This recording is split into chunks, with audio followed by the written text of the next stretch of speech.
Buenas tardes a todos. Muchísimas gracias por estar acompañarnos hoy en este webinar de Predictavil. Pues bueno, como bien lo dice el nombre, el ABC de emprender en Costa Rica. La idea es hacer un repaso de todos aquellos pasos, qué cuidados tenemos que tener pues para empezar una empresa y mantenerla en regla, a flote. Hoy tengo el placer de compartir el micrófono, pues bueno, con un amigo, colega y ex compañero de trabajo, Enrique Belén. Él es el director de Auxadi, una firma con presencia regional, la cual presta servicios fiscal contables. Bienvenido, Manri. Gracias por estar aquí. Gracias, Bernardo. Siempre es un gusto poder conversar con usted y poder conversar de temas tan interesantes como este.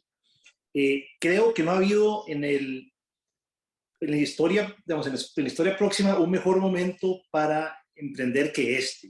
Es decir, toda la pandemia que vivimos prácticamente quemó hasta la base sectores enteros de la economía, nos obligó a replantear muchas cosas, cómo las hacíamos, cómo funcionaban, y estamos ante una realidad completamente nueva. Y este panorama de cambio tan drástico es el mejor caldo de cultivo para la innovación. Entonces, se convierte en un tema sumamente relevante y además la discusión se vuelve más enriquecedora porque vamos a verlo desde la perspectiva legal que aporta Predictavil y desde la perspectiva contable y de cumplimiento que podemos aportar desde Auxadi.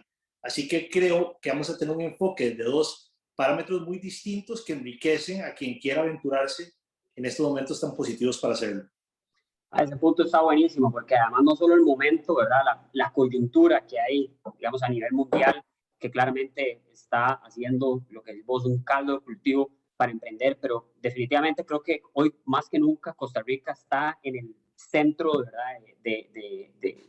¿Cómo es que llama? Es el centro de atención y está ofreciendo unas condiciones únicas para emprender y para desarrollar un negocio de manera exitosa. Lo vemos en la atracción de inversión extranjera, cómo empresas gigantes están digamos, posicionando sus ojos en Costa Rica. Así que definitivamente creo que debemos de aprovechar este momentum que hay para, digamos, potenciar los negocios. Y bueno, para no quitar mucho tiempo, entramos en materia. Y es que, Manrique, el otro día estaba escuchando oí a alguien decir que en Costa Rica, digamos, emprender es un deporte de alto riesgo. Me causó gracia, ¿verdad? Pero a la vez me causó un poquito de frustración porque realmente es cierto, cada vez más, digamos, hay todo lo que un ecosistema tal vez poco amigable para negocios, para emprender, ¿verdad? Cada vez más son, digamos, los requisitos que se les piden a las sociedades, a los emprendedores que deben de cumplir y esto claramente, pues, es un desincentivo, ¿verdad? Para lanzarte al agua con el negocio y potenciarlo. Así que lo que te quería proponer es realmente, digamos, que tengamos una dinámica muy fluida, ¿verdad?, de conversación y vayamos discutiendo los diferentes temas que son relevantes, creemos, desde una óptica legal y fiscal para efectos de emprender. Y tal vez podríamos estructurar el webinar, te lo pongo en varias fases, ¿verdad? Una, que es, digamos, lo que se llama planeamiento, implementación y después otras dos que serían potenciando el negocio y yo creo que una muy importante que es evitando metidas de pata, ¿verdad? Como lo diríamos popularmente. Así que, pues empecemos. Digamos, primero que todo, yo creo que muchas veces cuando alguien ya, digamos, toma esta decisión de empezar su propio negocio, empieza, sale corriendo y dice, ok, necesito una sociedad. Y eso está bien, pero tal vez creo que primero hay que hacer un análisis de si realmente se necesita una sociedad o no, ¿verdad? Pues como lo dije hace un rato, realmente son cada vez más los requisitos que hay que cumplir, las regulaciones a las que están sujetas las sociedades, pues por lo que tal vez es bueno primero analizar qué tipo de negocio voy a realizar y si verdaderamente necesito un vehículo como estos para hacer una inversión. Por ejemplo, de pronto si la persona va a desarrollar es consultora y ¿verdad?, va a trabajar desde la casa, va a tener una operación tal vez un poco más pequeña, pues de pronto podría no ser tan necesario, ¿verdad?, una sociedad. Entonces yo creo que antes de tan siquiera empezar a analizar otros aspectos legales, yo creo que hay que empezar por ahí. Definamos primero si realmente necesitamos una sociedad o no. Después, tomadas de decisión, ¿verdad? Digamos, asumiendo que sí se necesita sociedad, una sociedad, perdón, yo creo que ya entran una serie, digamos, de preguntas muy importantes que hay que aclararse para efectos de estructurar desde el principio, de manera correcta, la sociedad y el negocio para así evitar, digamos, carreras o contingencias a futuro. ¿Cuáles son algunas de estas preguntas que yo les recomiendo a todo el mundo que quiere empezar un negocio, que quiere desarrollar un negocio en Costa Rica? Bueno, primero que todo, esa sociedad, yo voy a ser el único accionista, voy a tener varios socios, ¿verdad? Eso dependerá mucho en el tipo de estructura de gobierno corporativo que se va a tener, si se va o no implementar alguna serie de acuerdos complementarios, como son los acuerdos de accionistas, que ahora más adelante podemos ver en detalle. Quiero llegar a tenerlos, ¿verdad? Quiero tener una estructura, una sociedad con cierta flexibilidad para que sea atractiva, para invitar a potenciales inversionistas a que metan dinero en mi emprendimiento, en mi negocio. ¿Qué tan riesgosa va a ser ¿cómo es que se llama? Esa actividad, ese negocio, si es de pronto una industria de alto riesgo o si tal vez es, como le dije anterior, va a tener un poquito menor impacto, ¿verdad? Y eso creo que es muy importante para efectos de definir si es o no importante tener una sociedad para así, de cierta manera, aislar digamos, el riesgo del negocio en ese vehículo, en esa sociedad anónima, en esa sociedad de responsabilidad limitada que se escoja y no, digamos, que sea el socio o la persona quien a título personal vaya a asumir ese riesgo. Y bueno, al final de cuentas, ¿verdad? El vehículo que vayamos a escoger, el tipo de sociedad que utilicemos, va a depender mucho de, como lo digo, sus planes a futuros, para a dónde queremos llegar.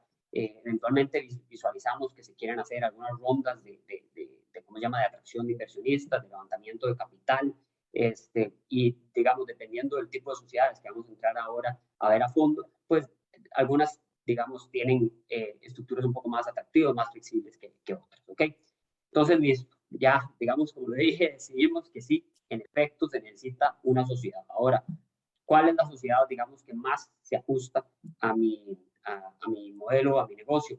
Y eso, como le digo, dependerá de muchas variables. Por ejemplo, si voy a tener socios o no, si va a ser una sociedad en la que yo voy a ser un accionista, si quiero a futuro tener una estructura flexible para atraer inversionistas, todas esas, digamos, variables entran a jugar, digamos, en lo que es este proceso de decisión del tipo de compañía que voy a necesitar. ¿Cuáles son los dos tipos de sociedades más comunes en Costa Rica? Está la sociedad anónima y la sociedad de responsabilidad limitada.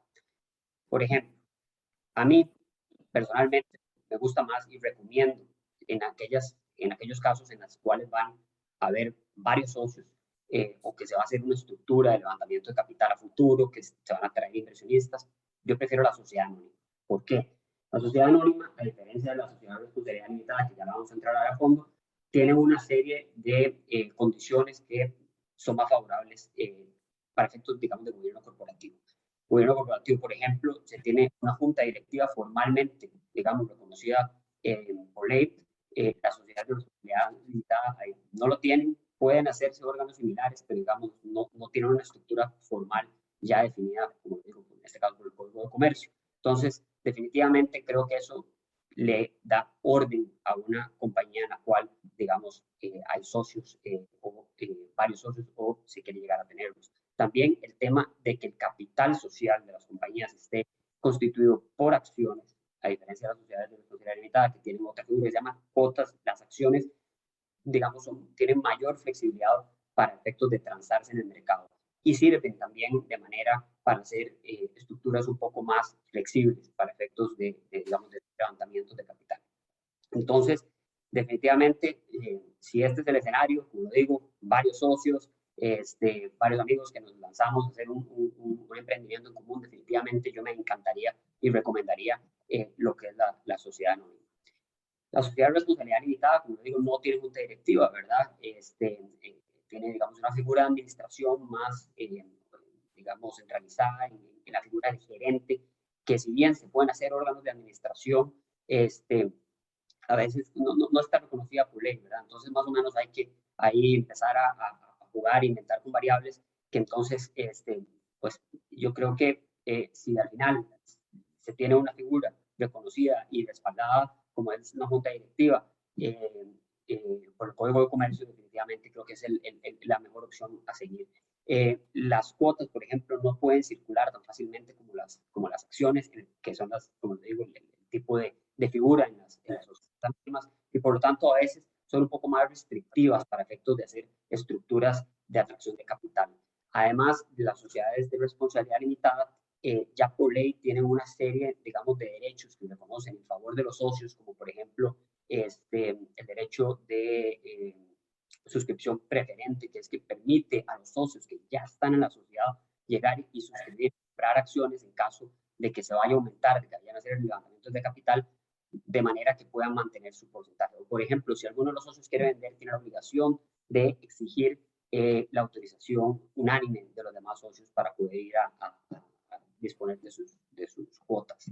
Eso, digamos, tiene algunos beneficios. Si usted, digamos, quiere tener una estructura restrictiva, ¿verdad? Donde no cualquiera llegue a entrar a futuro. Pues realmente, digamos, si usted entra en un emprendimiento, con un negocio, con un amigo, pues usted lo escogió a esa persona por ciertas condiciones, ya sea razón de confianza, criterio técnico, etcétera, y tal vez no quiere, ¿verdad? Le sirve este tipo de derechos que tienen las sociedades de responsabilidad limitada por ley, pero a efectos de traer inversionistas de afuera, puede ser, digamos, un desincentivo. Entonces, las sociedades anónimas, si bien no lo tienen por ley, digamos, por medio de un acuerdo de accionistas, podrían pactarse también este tipo de derechos. Entonces, lo que quiero decir es, las sociedades anónimas, digamos, tienen más flexibilidad, son, como digo, un poquito más libres y permiten jugar un poco más, además de que tienen una estructura de gobierno corporativo más robusta. ¿Ok? Bernardo, tal vez para pegar un par de temas que creo que podrían complementar todo lo que se ha comentado desde la perspectiva legal. Okay. Y es que, primero, uno no necesariamente va a ocupar la misma estructura en distintas etapas de la vida de crecimiento del emprendimiento. Okay. Por ejemplo, si uno está comenzando y la mayoría de las personas brincan a pensar en una sociedad, en cualquiera de los tipos que hay para poder constituirla, pero pocas veces hacen el análisis previo de cuál va a ser el impacto fiscal de operar como un profesional o un trabajador independiente y cómo operar bajo una sociedad anónima. Porque ambas tienen infraestructuras muy distintas que en un caso va a llevar a tener una carga tributaria más alta.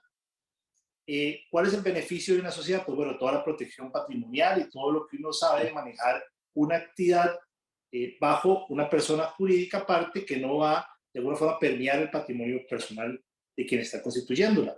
Pero, como decía Bernardo, según la actividad podría ser sentido que la primera etapa de la inversión se haga como un profesional independiente porque la diferencia tributaria es muy alta. Y uno dirá, bueno, el peor escenario, en persona jurídica paga un 30% de impuesto de renta. Bueno, es que esa es una parte. Tiene que pensar cómo saco la plata para uso personal. Dividendos. Dividendos es un 15% de retención adicional. O bueno, me voy a pagar salario. Y sí, pero el impuesto al salario, seguridad social.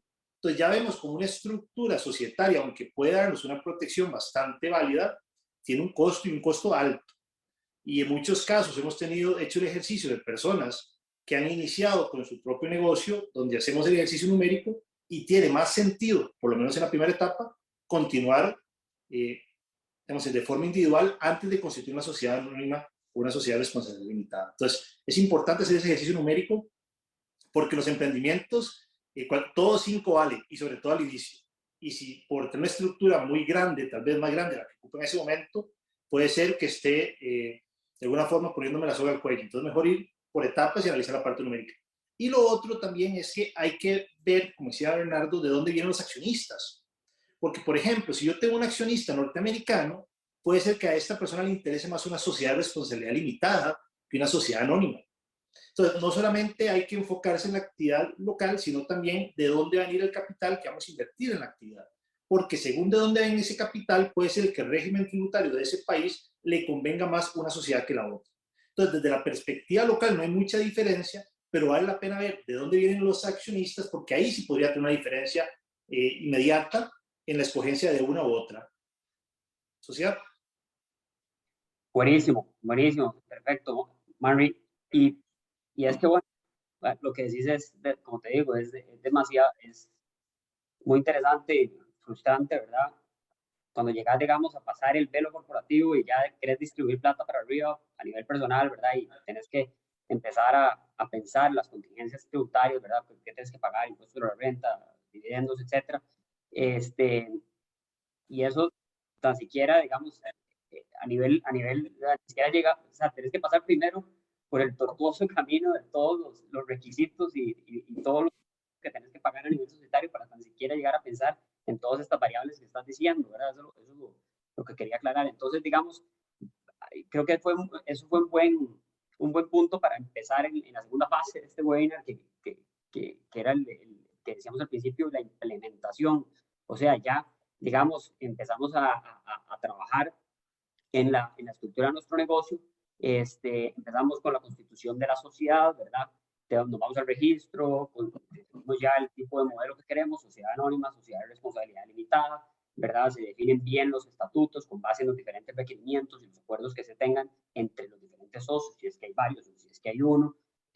Una vez que queda inscrita, digamos, la sociedad en el registro público, ya empieza, digamos, a regir una serie de requisitos que cada vez hacen más riguroso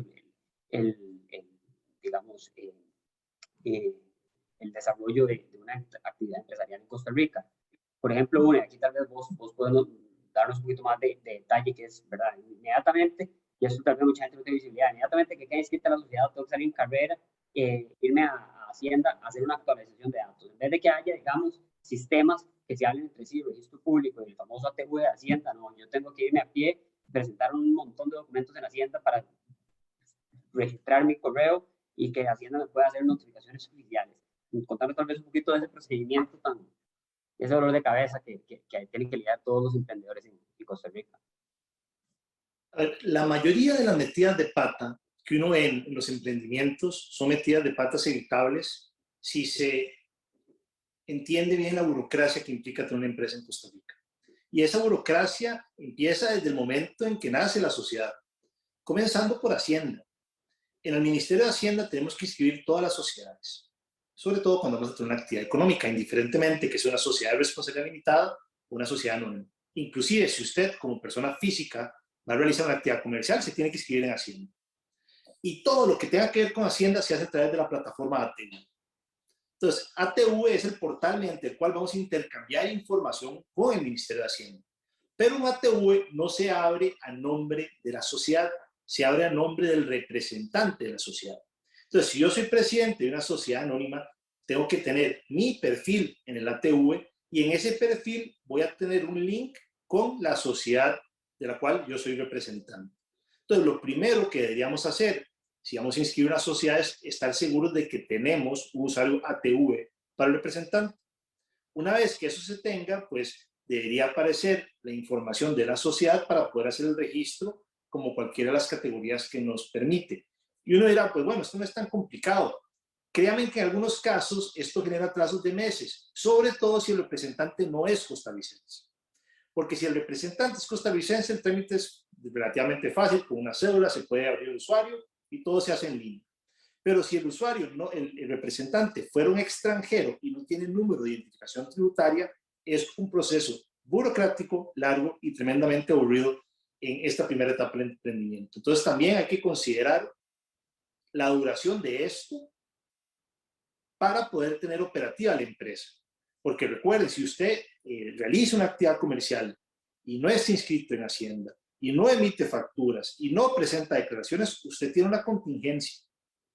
Y también recuerde, si usted se inscribe en Hacienda, y por más que no tenga un 5 de ingresos, no presenta las declaraciones que le corresponden a su categoría, también tiene una contingencia. Entonces, esta relación con el Ministerio de Hacienda va a tener desde el día 1.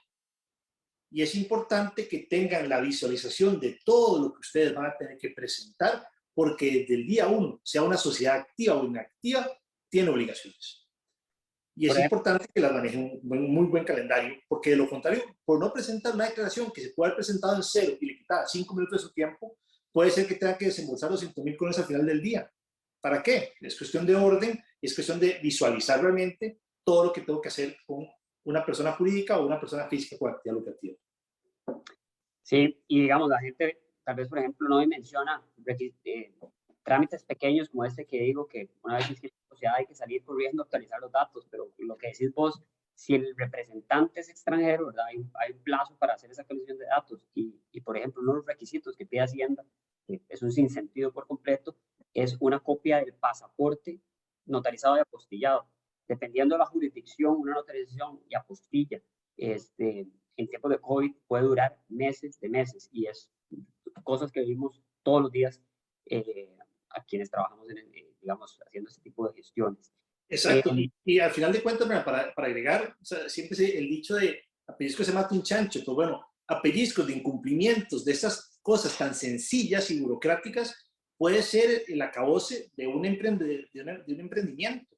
Y hemos visto un montón de casos de personas que por no tener conocimiento o por hacer simplemente, por seguir en inercia su negocio, no se toman el tiempo de calendarizar sus declaraciones o de revisar cuál es su obligación con la Caja Costarricense de Seguro Social, por ejemplo, o de tener contratos laborales. Vienen al final del día a acabar con el emprendimiento que lleva una ruta exitosa, pero por no haber tenido esa visualización de todo lo que tenía que hacer y tenerlo bien ordenado, se hace una bola de nieve que al final es muy difícil de tener.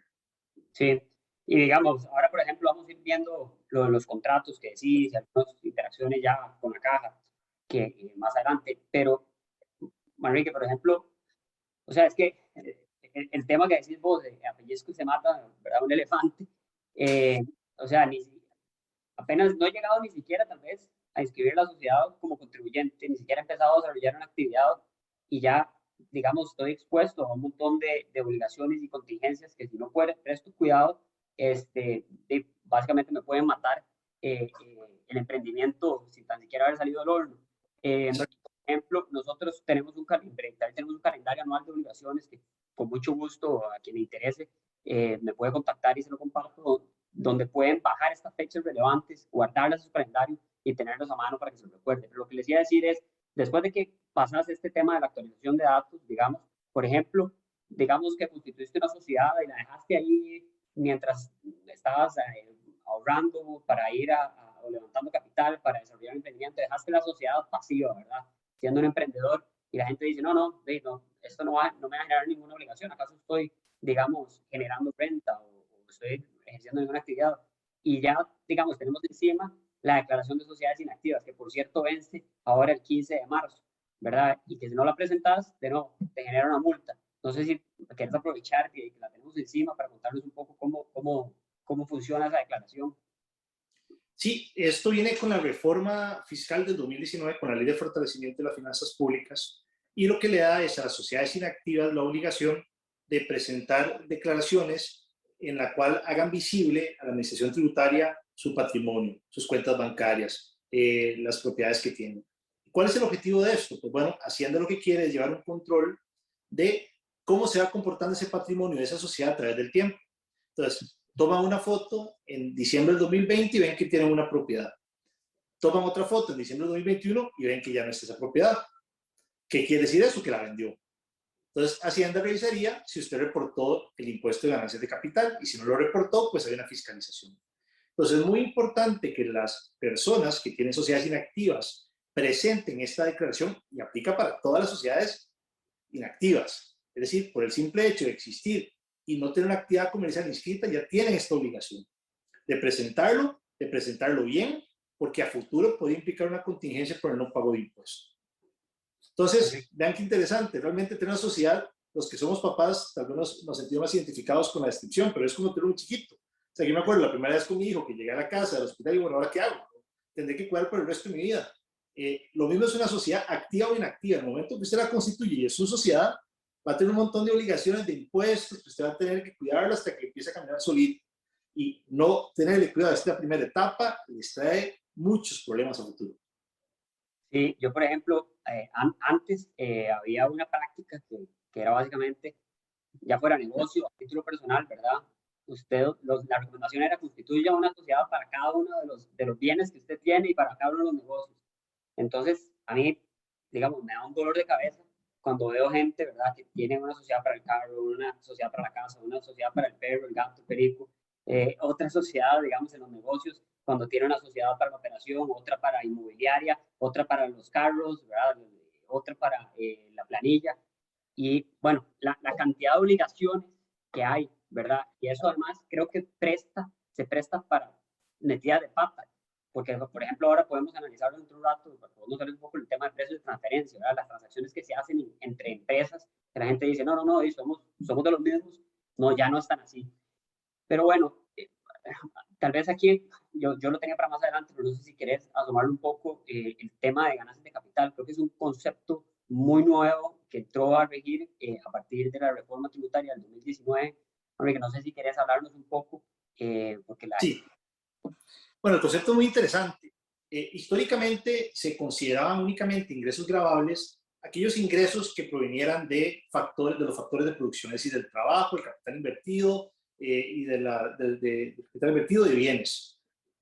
Por eso es que, por ejemplo, antes de 2019, si yo tenía una finca que me habían heredado mis abuelos y la vendía por 10 millones de dólares, yo no pagaba un 5 de impuestos, porque yo no me dedicaba activamente a vender y comprar. Era un bien que tenía ahí guardado, que decidí desprenderme y generé una ganancia, pero era una ganancia no sujeta al impuesto de renta. En el 2019 eso cambia y ahora las ganancias de capital, sean habituales o no, pagan impuestos. Entonces, si yo tengo una finca que vendí, ahora tengo que pagar impuestos por esa ganancia. Entonces, es importante porque cualquier desprendimiento de un patrimonio histórico que tenía su familia, que tenía usted, que tenía su esposa, que tenía su esposo, sus hijos, va a implicar una obligación fiscal. Y Hacienda ya está teniendo a disposición información necesaria para poder fiscalizarlo, como por ejemplo esta declaración de sociedades inactivas. sí, y muy importante que también antes la gente, por ejemplo, hacía reorganizaciones corporativas, ¿verdad? Se pasaba acciones de aquí para allá, etcétera. Y tal vez decían, no, no importa, porque esto es algo entre nosotros y no va a tener implicaciones fiscales. Y ahora, a partir del 2019, y sobre todo con este tema de ganancia de capital, sí puede tenerlas. Entonces, siempre creo que hay que verlo con lupa y asesorarse bien para no empezar a generar, como decís vos, estas contingencias que al final se convierten en una bola de nieve y que van asfixiando, digamos, todos los negocios. Brena, y Entonces, perdón para agregar, también es un cambio de mentalidad, porque la visión de los 90 de negocio era, tenga 1000 sociedades, así y es, entre más enredado mejor para que lo entienda menos cuando lo auditen. sí, En cambio, la tendencia, no me gusta hablar de tendencia, pero lo que se aconseja en la actualidad es mantenga las cosas lo más sencillas posible, porque es cuando menos margen de error puede tener. Y eso aplica de un negocio unipersonal a la empresa más compleja. No se enreden haciendo malabares para ahorrarse 5, porque a la larga les sale más cara cuando venga Hacienda, cuando venga la caja y les pida pagar un montón de multas y un montón de intereses. así es. Entonces, bueno, por ejemplo, ya tenemos la sociedad, ¿verdad? Ya hicimos la actualización en Hacienda. Ahora, además, tenemos que hacer la declaración ante el registro de transparencia y beneficiarios finales. Tenemos que irnos al Banco Central a notificarle, informarle quiénes son los accionistas de la compañía. Y de nuevo, esto se tiene que hacer, por ejemplo, si usted constituye una sociedad, tiene 20 días para hacerlo. Si cambia los socios, tiene 15 días para hacer esa actualización de información e informarle al Banco Central de ese cambio. ¿Qué pasa si no lo hace? Bueno, esto le genera no solo sanciones a nivel operativo, por ejemplo, no puede inscribir documentos en el registro público, no puede hacer cambios de representantes, etcétera, sino que además sanciones muy altas, por ejemplo, un 2% del ingreso bruto de la sociedad en el último año. Entonces, si usted tiene ya una operación más o menos consolidada, ¿verdad? Ya echó a andar el emprendimiento, ya tiene ingresos y no hace esta declaración, de verdad que pueden tener un impacto grande a nivel económico. Este, digamos, llamarme, digamos, saltando un poco estas obligaciones, digamos, de cumplimiento, que aquí que tan siquiera hemos llegado a lanzarnos al agua y ya entrar en el negocio, operar el negocio. Por ejemplo, a la hora de que toda persona, todo emprendedor quiere llegar a ya empezar oficialmente a facturar y tiene que inscribirse como contribuyente en Hacienda, ¿qué recomendado vos, verdad? Hay diferentes regímenes, está el régimen simplificado, Sí, está el régimen tradicional, no sé si puedes hablarnos un poco de eso. claro, eso es súper importante. Hay, por decirlo de alguna forma, dos categorías generales de contribuyente. El contribuyente común y corriente que paga impuesto de renta y paga IVA, como cualquier otro, es decir, de forma mensual IVA, de forma anual renta, y tiene que presentar todas sus declaraciones que se hacen con base a sus compras, a sus ingresos y a sus gastos. Pero existe un régimen que se llama el régimen simplificado, que no aplica para todos, pero brinda una necesidad de una infraestructura menor, porque todas mis declaraciones las voy a hacer con base a lo que yo compro. Es decir, según el tipo de actividad, va a existir un margen para esa actividad que lo calculo sobre mis compras y sobre eso es que pago IVA y sobre eso es que pago renta trimestral. Entonces, ¿cuáles son los beneficios? Uno, una contabilidad mucho más sencilla para temas fiscales. Dos, una fórmula específica para determinar cuánto tengo que pagar con base a mis gastos, no a mis ingresos. Pero, ¿cuál es el catch de esta opción? Primero, no se puede para todos. Es decir, hay una lista taxativa de empresas que pueden operar bajo el régimen simplificado. Por ejemplo, bares, panadería, repostería, comerciantes minoristas. También hay un requisito de no tener más de 5 empleados, de no tener compras que superen los 150 salarios base o que no tengan activos fijos que superen los 350 salarios bases. Y además, y esto es importantísimo porque es donde más metidas de pata he visto en la categoría de régimen simplificado, es no se puede operar como parte de una cadena o como parte de una franquicia. Y esto es, he visto tantos casos de que por inercia se replica la misma estructura y se sigue trabajando bajo este régimen. Y hace poco se dio un caso penal tributario por esto mismo. Recuerden que Hacienda se rige bajo un principio de realidad tributaria. Entonces, no le interesa las ficciones jurídicas o la estructura, le interesa la realidad. Y si yo tengo una empresa que opera en distintos locales con distintos nombres, pero es parte de la misma empresa, vende el mismo producto, es de los mismos dueños, viene con la misma distribuidora, pues usted no puede estar en un régimen simplificado, porque usted está operando como parte de una cadena. Y Hacienda ha desconocido este tipo de estructuras y ha llevado procesos millonarios por empresas que estaban en un régimen simplificado que no debieron haberlo estado porque operaban bajo una marca de franquicia o porque eran parte de una cadena. Entonces, puede ser que les facilite la vida, sí. Puede ser que al final del día tenga una carga menor. Bueno, ese es el ejercicio numérico que hay que hacer. Pero puede ser que no se acomoda a lo que usted requiere de su empresa en el mediano plazo. Por ejemplo, si su objetivo es ser una franquicia, pues no tiene sentido pensar en un régimen simplificado. Si su objetivo es abrir varios locales o tener más de 5 empleados, no tiene sentido el régimen simplificado.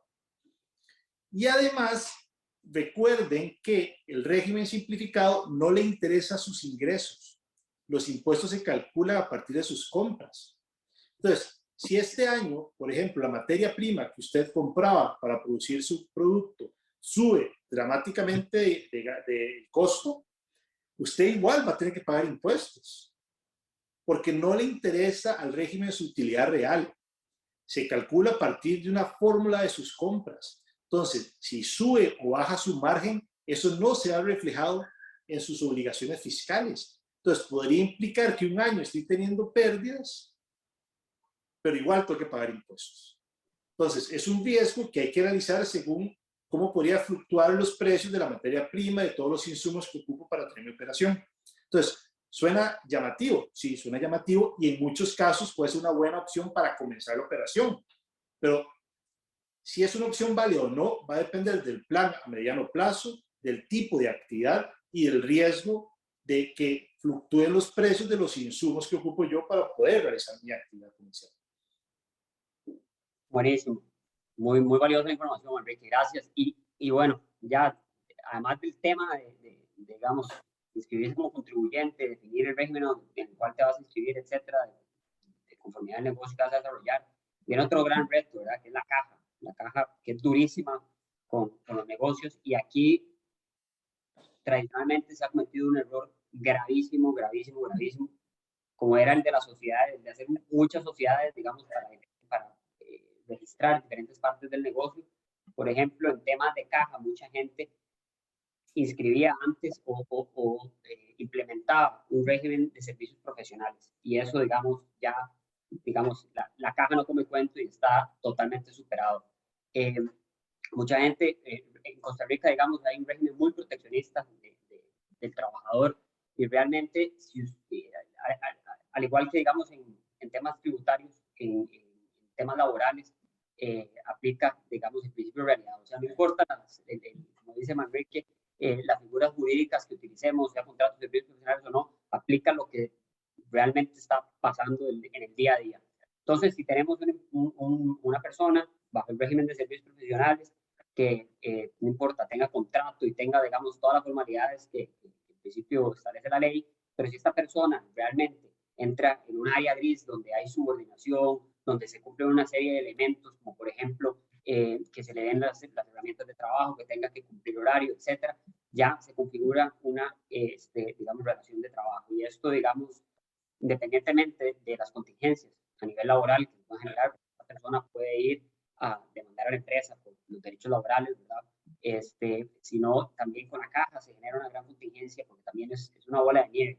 La caja podría llegar y hacer una inspección, una auditoría y determinar que en efecto esta persona que supuestamente era un profesional independiente, ¿verdad? Que estaba contratado por servicios profesionales, en realidad era un trabajador y tirar lo que se llama una planilla adicional. Esto quiere decir que se va, digamos, a hacer un estudio de todos los años de relación que tenía con esta persona y determina que, y le aplica, o como lo deduce, que esa persona tenía, digamos, estaba sujeta a pagar la empresa cierto monto por concepto de cargas de trabajo, cargas sociales, perdón, y le tira esa planilla adicional y le genera el cobro. Y eso realmente, digamos, ha sido un tema que ha asfixiado muchísimo a las empresas. Así que yo definitivamente le digo a la gente, es mejor empezar bien y alejarse de este tipo, digamos, de estructuras o enredos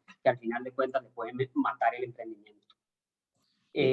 Pena, y lo matan en serio, porque la caja no perdona nada. Nada. Sí. Nada. Yo les cuento aquí en confianza, a mí me llegó una notificación esta semana, yo toda la vida he sido asalariado.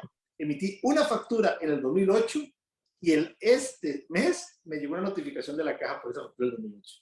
Entonces, por más que esté prescrita, por más que no tiene ningún sentido, la caja no perdona.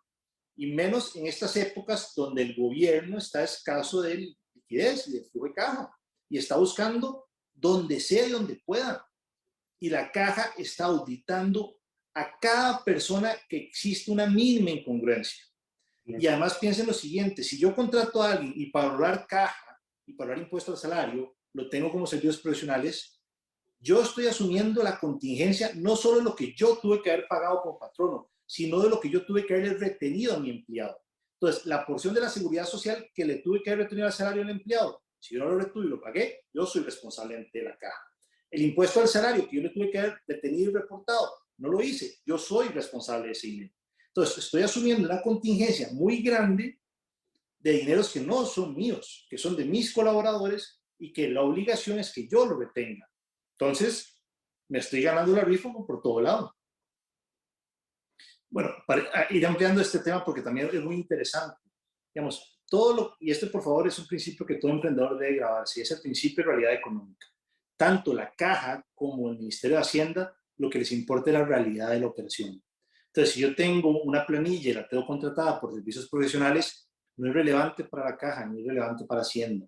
Van a considerar que hay una relación laboral y van a cobrarle lo que corresponde a esa relación laboral.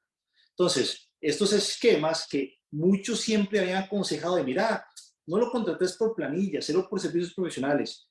Me gano la contingencia laboral, pero también me gano una contingencia tributaria y con la caja. Y la caja está fiscalizando ingresos de hace 10, 12 años. Y uno podrá vivir, bueno, están prescritos, pero es todo un proceso que uno tiene que echarse el pulso con la seguridad social. Y eso ciertamente no es algo que uno quiera recomendar ni que nadie debería estar pasando por cosas que se pudieron haber solucionado desde el día 1. Otro tema que queríamos comentar es los principales errores que hemos visto que los emprendedores realizan en la primera etapa o en las primeras etapas de su actividad económica. El primer gran error, tal vez, es no tener una estructura para la entrada del financiamiento de la operación comercial. Es decir, corremos a constituir una sociedad sin pensar en la estructura para meter el capital ni en la estructura para sacar los dividendos. Y eso, a la larga, nos puede salir muy caro. Bueno, y otro tema, tal vez, pero adelantando, es precios de transferencia. Hemos visto también muchísimas empresas que muchos inversionistas o muchos emprendedores, ¿qué es lo que hacen? Es constituir diferentes empresas. Entonces, por ejemplo, tengo una empresa para manejar la nómina, tengo otra empresa para una actividad comercial, tengo otra empresa para el financiamiento. Y entre ellas se brindan servicios, pero nunca se cobran. Y es importantísimo que ustedes consideren el concepto de precio de transferencia. Este concepto lo que exige es que cualquier transacción entre empresas relacionadas tiene que mantener un margen de mercado, indiferentemente del tamaño de la transacción. Entonces, si yo tengo sociedad A que le brinda servicios a sociedad B y ambas son subsidiarias mías o parte del mismo grupo de interés económico, lo que se brinden entre ellas tiene que ser facturado y tiene que ser facturado a un margen de mercado. Es decir, yo no puedo calcular lo que a mí se me venga bien y cobrar por ello. Yo tengo que analizar si ese servicio yo se lo brindara a un tercero, cuál sería el margen de utilidad que este servicio debería llevar. Y eso es lo que le tengo que cobrar a la otra empresa de este grupo económico. Y Hacienda, esto es de lo primero que revisa, las operaciones entre empresas relacionadas. Si lleva un margen de mercado, si tienen contrato, si hay una realidad económica detrás de la prestación de servicios, y si no tiene algunas de estas características, Hacienda se va a la yugular y busca replantear los ingresos de un lado y subirlos, o bajar los gastos en la empresa que los incurre. Bueno, continúo hablando de este tema de precio de transferencia. También hemos visto muchos casos, por ejemplo, que las sociedades meten su planilla en otra entidad por un tema de protección de las cuentas bancarias de la empresa operativa. Eso también, si no hay un cobro entre las empresas por el servicio de planilla o intermediación de planilla, es una contingencia que está asumiendo. ¿Por qué? Porque las empresas deberían cobrarse entre ellas por este servicio y mantener un margen de mercado en este cobro. Entonces, sea un emprendimiento unipersonal o sea una empresa transnacional, toda operación con empresas del mismo grupo económico tienen que tener en mente la regulación de precios de transferencia y tienen que cobrar un margen de mercado emitiendo factura y dándole visibilidad a Hacienda del ingreso en un lado y del gasto en otro. De lo contrario, es lo primero que revisa el Ministerio de Hacienda. Bueno, ya tocamos el tema laboral. Abrir cuentas bancarias tampoco es un ejercicio sencillo, así que es importante que lo planifiquen. Siempre es recomendable manejar toda la operación comercial del emprendimiento aparte de lo que usted consume para su día a día. Es decir, la mayoría de los errores o problemas con Hacienda los hemos visto en emprendimientos, que hay un cambalache entre mis gastos personales y los gastos de la empresa, entre lo que yo consumo para el día a día a lo que consume la empresa para poder hacer su actividad económica. Entonces, cuando inicie esta operación, trate de manejar todo en una cuenta bancaria independiente. Yo sé que es difícil, que los bancos piden un montón de requerimientos, pero créanme, se van a ahorrar un montón de dolores de cabeza a futuro, porque si yo tengo todo en una misma canasta, Hacienda podrá desentender algunas cosas a su favor y hacer un revoltijo donde algunas cosas tengan sentido y otras no, depende de lo que les convenga a ellos. Entonces, por favor, sé que es difícil, pero abramos una cuenta por aparte y no manejemos esa cuenta como una caja chica para gastos personales. Porque además, si yo consumo el dinero de la empresa para gastos personales, Hacienda puede considerar que estoy ante una distribución de dividendos. Entonces, por ejemplo, si yo desde la sociedad anónima pago la hipoteca en mi casa, o pago mi carro, o pago unas vacaciones, y traté de pasar eso como un gasto deducible, Hacienda lo que va a decir es, no, usted es el accionista, ese es un gasto personal, y por consiguiente lo que estamos es ante una distribución de dividendos de la sociedad. Entonces, todo eso que usted consumió, todos esos gastos que tuvieron, no solamente no son deducibles, sino que le toca aplicar una retención del 15% sobre lo que usted como accionista recibió como beneficio personal. Entonces, de nuevo, es sumamente importante mantener los gastos, el control en cuentas aparte, en estructuras distintas para que no exista un cambalache que al único que le conviene es al Ministerio de Hacienda. Otro tema estructural que es muy importante. muchas personas siguen a veces con la tendencia de los años 80 y 90, que era, mira, constituye una sociedad en Panamá, tenés ahí tus accionistas, tenés ahí los dividendos, trata de sacar el capital que puedas de Costa Rica para no pagar impuestos, y eso, aparte de ser altamente riesgoso, sí, algo que, sí, digamos, además de ser altamente riesgoso, puede ser un problema. Y les presento un concepto que se llama el estándar común de reporte, por ejemplo. Y a partir de esta política de la OECD, todos los bancos globales intercambian información de los contribuyentes con el Ministerio de Hacienda correspondiente. Entonces, si yo, Manrique Olén, tengo una cuenta en Panamá, el banco panameño está obligado a reportarle que yo tengo esa cuenta bancaria a la Administración Tributaria Costarricense. Entonces, hay una transparencia entre las entidades financieras globales y el Ministerio de Hacienda local que hace que estructuras viejas de facturar fuera del país, de tener una holding en el extranjero, no solamente no tengan sentido, sino además ser altamente riesgosas por la visibilidad global que ya tiene el Ministerio de Hacienda. Veo que Bernardo nos comenta que pasemos a la sección de preguntas. Entonces, me parece que podemos tal vez abrir aquí el espacio para que hagan sus consultas, sus comentarios. Ok, Federico nos pregunta, ¿qué esquema legal y fiscal recomiendan para empresas cuya casa matriz esté en otra jurisdicción? Federico, eso es una muy buena pregunta y la respuesta va a depender de dónde esté casa matriz.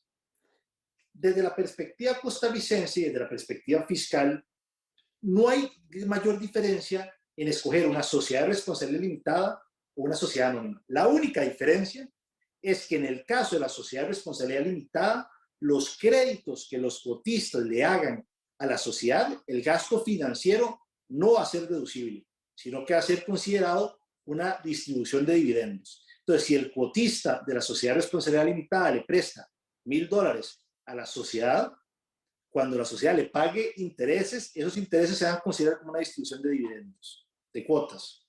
Entonces, no hay mayor diferencia desde la perspectiva local, pero dependiendo de la jurisdicción donde sean sus accionistas... Ya estoy de vuelta, disculpen.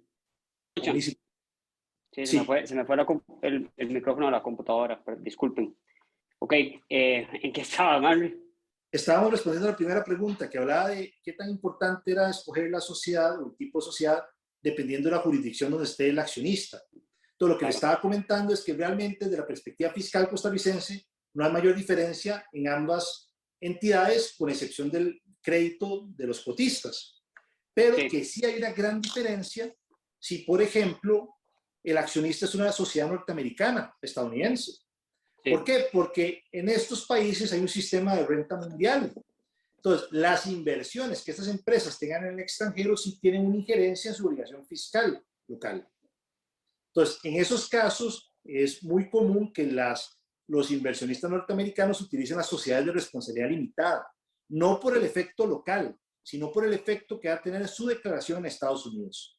Entonces, de nuevo, cuando yo tengo inversionistas del extranjero, realmente no es una discusión que hay que tener de cuál sociedad nos sirve en Costa Rica, sino cuál sociedad le sirve al extranjero. Y en el caso de Estados Unidos, en el 95% de los casos hemos visto que se encantan por una sociedad de responsabilidad limitada, porque es lo que ellos llaman una entidad transparente. Entonces, puedo reportar de una forma centralizada todos los ingresos y todos los gastos de la empresa.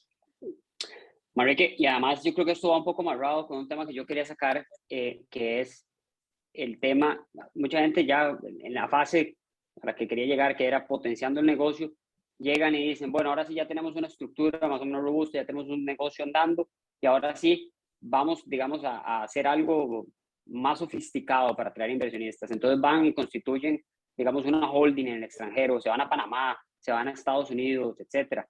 Y, por ejemplo, es tener muchísimo impacto, sobre todo a nivel fiscal. Yo, en el caso, digamos, de entidades panameñas, lamentablemente, a raíz de sucesos que se han dado como los panameños, los papeles de Panamá, los papeles de Pandora más recientemente, digamos, las estructuras que involucran entidades panameñas cada vez son menos atractivas para atraer inversiones, para atraer capital, ¿verdad? Por ejemplo, a mí me ha pasado en casos, en estructuraciones, en transacciones, en que tenemos que colapsar la estructura entera, digamos, en aquellos casos en que hay holdings panameñas y redomiciliar a Costa Rica a otras jurisdicciones para que ya sea atractiva, ya sea para comprar esa entidad o esa compañía o tan siquiera para inyectarle, por ejemplo, capital. Por ejemplo, los gringos, los americanos, son bastante, digamos, reacios a ver entidades inscritas, estructuras con entidades inscritas en este tipo de jurisdicciones.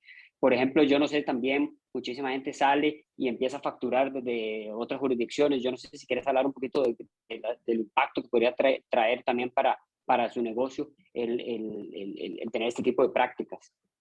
Sí, yo lo que también voy a recomendar es que en algunos casos que uno podría, digamos, si ya mi negocio va a trascender el ámbito local y yo quiero empezar a buscar accionistas, digamos, en un mercado regional o global, y yo tengo de alguna forma la libertad de escoger dónde o desde dónde voy a captar ese capital, es importante considerar que en Costa Rica tiene 3 tratados vigentes para evitar la doble imposición.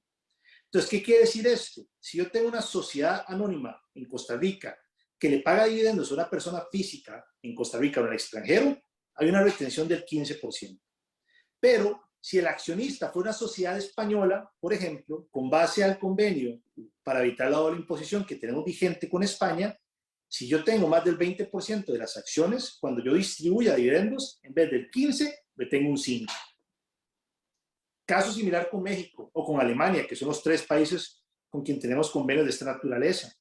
Entonces, si yo voy a captar, por ejemplo, capital del mercado europeo, podría hacer sentido que mi holding esté en España y que sea desde ahí donde yo capto estos nuevos inversionistas para la operación comercial que estoy desarrollando desde Costa Rica, porque cuando los dividendos se distribuyan, voy a tener un ahorro del 10% con la retención que me ofrece el convenio.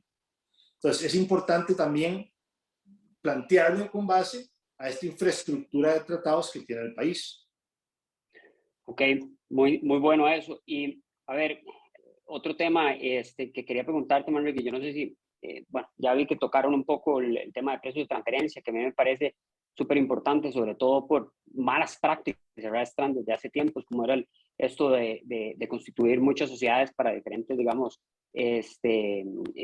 porciones del negocio. Pero yo no sé, también yo tenía otro gran apartado que era aquí, que creo que es muy importante, el tema de capitalización, ¿verdad?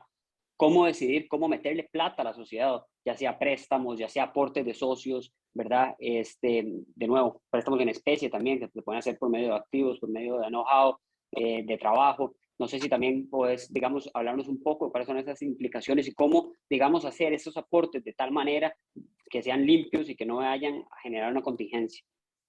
Perfecto. A ver, todo lo que una sociedad tiene o proviene de algo que alguien le prestó, o algo que los socios aportaron, o algo que generó la sociedad. Entonces, cuando yo constituyo una sociedad, yo puedo hacer un aporte de capital y que ese aporte de capital esté reflejado en acciones. Más adelante recibiré dividendos y esos dividendos van a ser los beneficios que yo voy a obtener por mi inversión en ese título de valor que es la acción.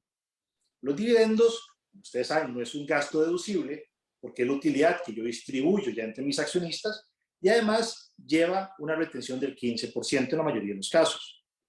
Otra opción es financiar la operación de la sociedad mediante un préstamo de los accionistas o de los cuotistas. Esto tiene el beneficio que el gasto financiero es un gasto deducible en cabeza de la sociedad que está haciendo los pagos.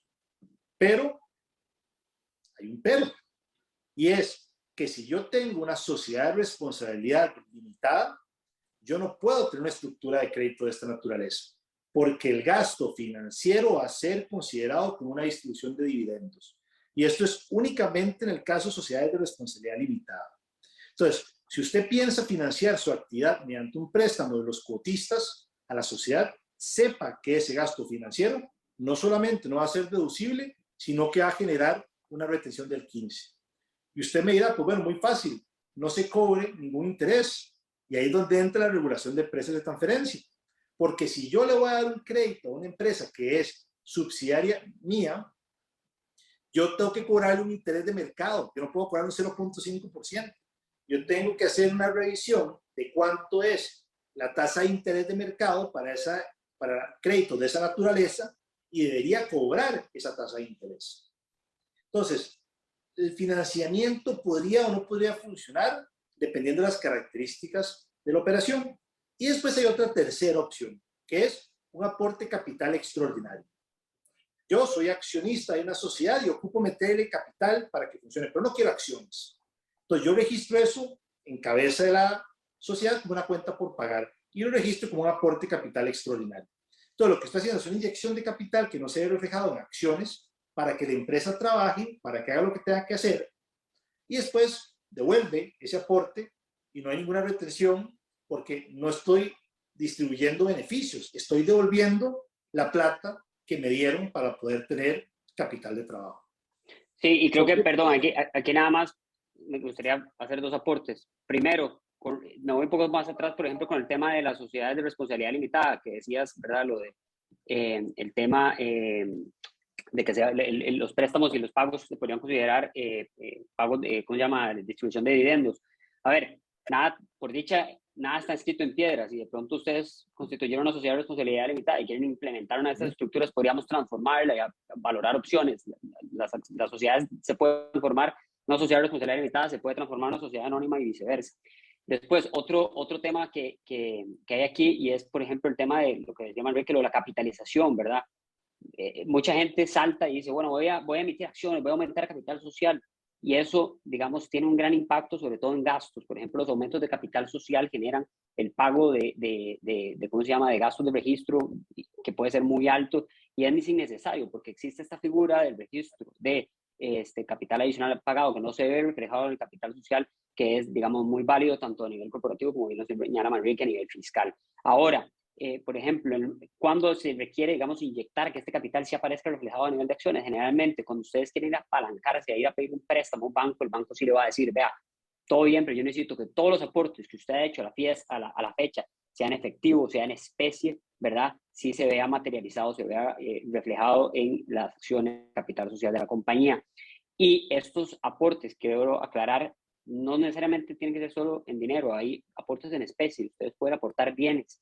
Por ejemplo, el otro día estaba viendo un caso en el que se aportó, ahora que está muy, ¿cómo es que se llama? De moda el tema de tech, el desarrollo de un código fuente, y eso obviamente se cuantificó el valor y se aportó a la sociedad como un activo. Entonces, bueno, hay muchas variables, muchas estructuras que se pueden hacer y aquí, bueno, te dejo continuar, Manrique, con la idea que estás desarrollando. No, y es que este aporte capital puede ser una manera de retrasar la distribución de dividendos.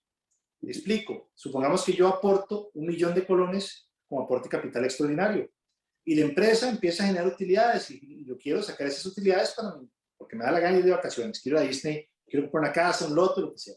Entonces, lo que yo podría hacer es, en vez de distribuir dividendos, reduzco esta cuenta de aporte de capital extraordinario y traslado el efectivo de la sociedad a mi patrimonio personal. No quiere decir que yo no esté pagando impuesto de renta, porque las utilidades quedan ahí, ni que no vaya a pagar impuesto a la retención de dividendos, porque los dividendos los voy a distribuir más adelante.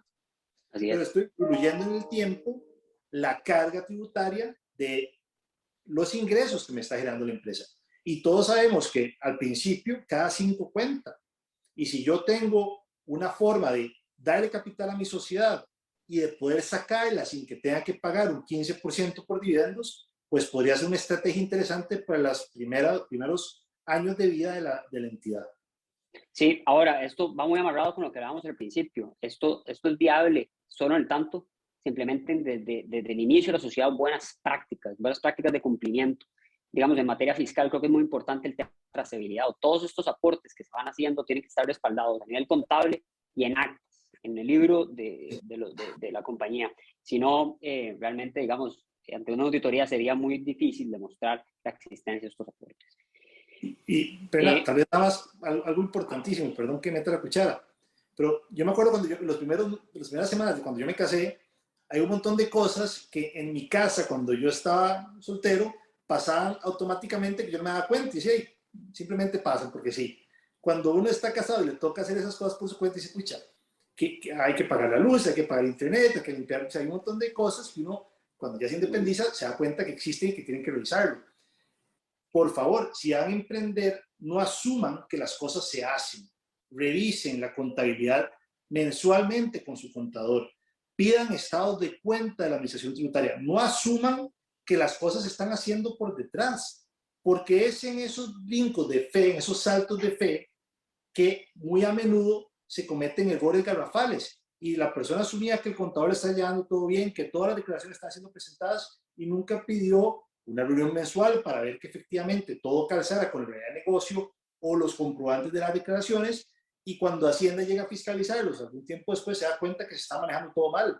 Entonces, hay que ser muy hands-on en todo lo que tiene que ver con la contabilidad de cumplimiento para saber que el buen camino que está llevando el emprendimiento se está reflejando en un buen cumplimiento en la parte fiscal y en la parte parafiscal.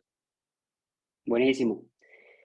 Henry, ya se va haciendo un poquito tarde, ¿verdad? Estamos un poquito sobre la hora, pero quedan ahí dos preguntas. Yo creo que lo vamos a tener, vamos a contestarlas y creo que está muy interesante, creo que estás haciendo aportes muy valiosos y vamos a tener que hacer una segunda sesión y me disculpo sin problemas técnicos de mi parte. Aquí tenemos una pregunta que hace Roberto Echeverría. Dice, si tengo una sociedad y soy dueño total, ¿puedo pagarme dietas de junta directiva haciendo actas y siguiendo las reglas? A ver, a nivel corporativo, y de esto aquí le voy a dar el micrófono a la parte fiscal a Manrique, a nivel corporativo usted puede tener diferentes sombreros, ¿verdad? Una sociedad, usted puede ser empleado, usted puede ser miembro de junta directiva, usted puede ser socio. Y sí, digamos, por cada uno de esos roles que tengas, puedes, digamos, obviamente tener una compensación. Eso, siempre y cuando, como decís vos, vaya bien amparado, digamos, de diferentes formalidades, sea un contrato, ¿verdad? Si sos trabajador, además tendrás que inscribirte en Hacienda. De pronto, si te vas a pagar dietas de junta directiva, respaldarlo bien en actas. Si además, digamos, te vas a pagar algún dividendo, como bien lo dijimos, esto tiene que estar dado, digamos, por una distribución autorizada por los socios de la compañía.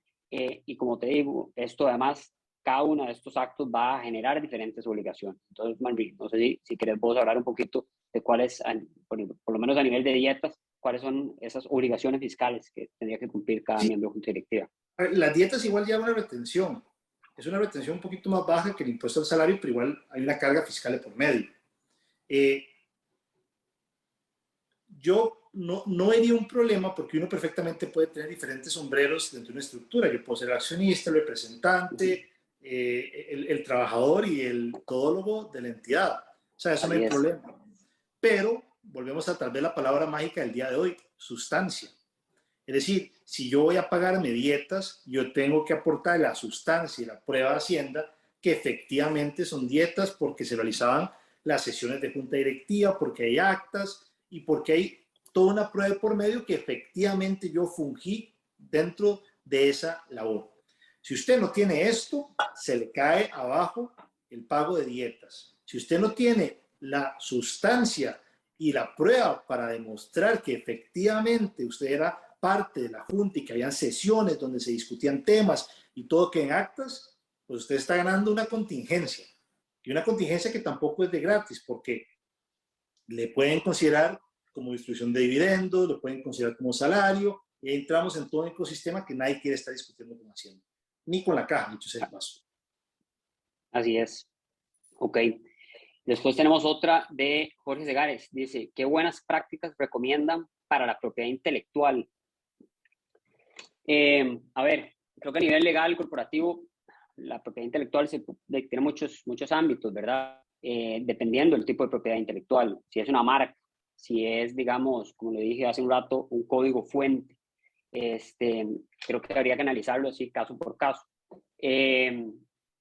Siempre, digamos, yo creo que es recomendable registrarlo, sobre todo una marca, ¿verdad? La marca tiene, digamos, ciertas características bastante particulares, que es territorial.